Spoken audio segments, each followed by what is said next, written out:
VTV Ganesh తమిళంలో popular comedian. 4 ఏళ్ల ముందు వరకు తన గురించి మన వాళ్ళకు పెద్దగా తెలియదు. కానీ ఇప్పుడు తెలుగులో స్టార్ కమెడియన్ సమానంగా సినిమాలు చేస్తున్నాడు. ఇప్పటికే సంక్రాంతికి వస్తున్నాం సహా అనేక హిట్ సినిమాల్లో గణేష్ నటించాడు. ఆయనకు తెలుగులో ఇంత డిమాండ్ రావడానికి కారణం బీస్ట్ అనే ఫ్లాప్ మూవీ కావడం విశేషం. ఈ చిత్రంలోనే గణేష్ సోషల్ మీడియాలో ఎక్కలేని పాపులర్ సంపాదించాడు. మన తెలుగు వాళ్ళకు కూడా చేరువైపోయాడు. తన పేరు కూడా తెలియకుండానే మన వాళ్ళు ఆయన మీమ్స్ ద్వారా సెలబ్రేట్ చేయడం మొదలుపెట్టారు.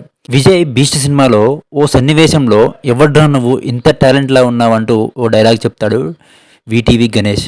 అది పాపులర్ మీమ్ అయిపోయింది. మీమ్స్ క్రియేట్ చేయడంలో, వాటిని సందర్భానుసారంగా వాడడంలో, మీమ్ లాంగ్వేజ్లో మాట్లాడడంలో తెలుగు వాళ్ళకు మించిన వాళ్ళు ఎవరు ఉండరు. బీస్ట్ మూవీలో గణేష్ చెప్పిన ఒక్క డైలాగ్తో మీమ్స్ మోత మోగిపోయాయి. ఈ పాపులారిటీతోనే తెలుగులో గణేష్కు అవకాశాలు భారీగా పెరిగాయి. మరి ఎవడ్రా నువ్వు ఇంత టాలెంట్లా ఉన్న డైలాగు మీలో ఎంతమందికి ఇష్టమో కామెంట్ చేయండి.